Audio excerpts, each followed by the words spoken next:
I wish to make our position plain beyond any matter of doubt as regards the African continent.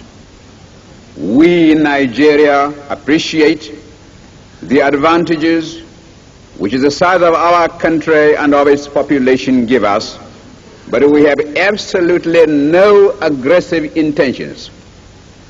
We shall never impose ourselves upon any other country and shall treat every African territory, big or small, as our equal, because we honestly feel that it is only on that basis of equality that peace can be maintained in our continent.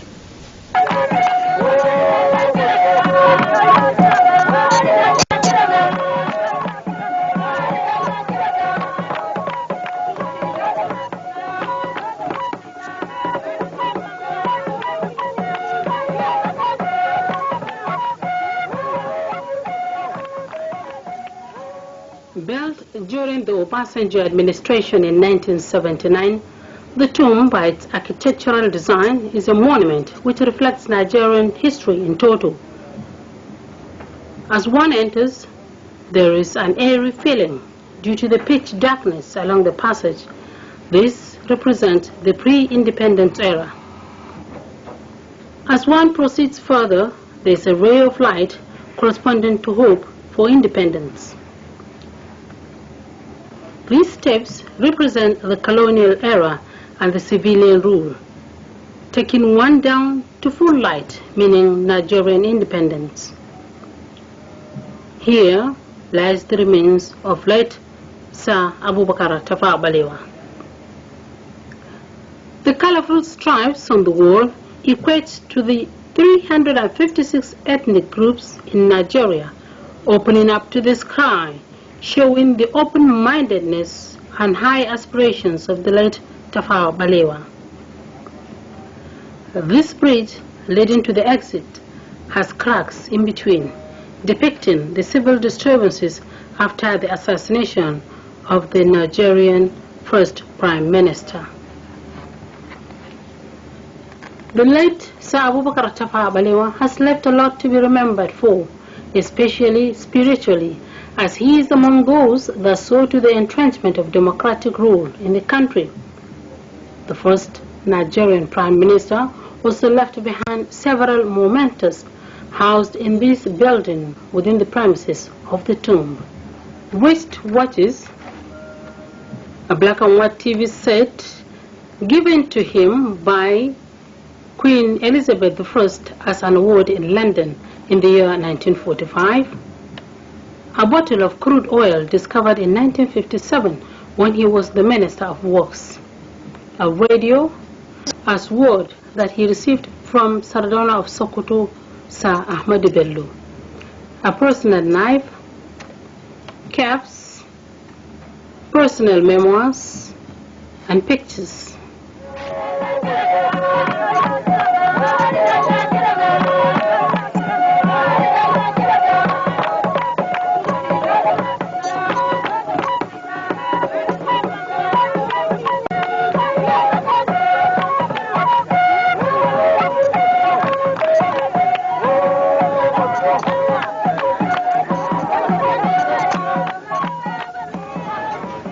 Born in Tafawa Balewa town in 1912, his father, Malam Yakubu, popularly known as Danzala, was said to have migrated from Zala village near Bauchi.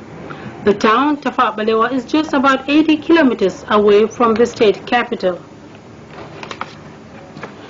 Purji, as the locals call it, or Tafara Balere in Fulfulde language, meaning the Black Rock, is where the name Tafawa Balewa was derived from, and from atop one can see the beautiful setting of the town Tafawa Balewa. Also by this Black Rock is a river, a tributary of River Gongola, where the late Sir Abubakar Tafawa Balewa spends his leisure time. The ruins of his ancestral home still exist in Tafawa Balewa town, with the trees he planted still standing tall and aiming higher towards the sky. This premises in the heart of Tafawa Balewa used to house the Prime Minister's elementary school.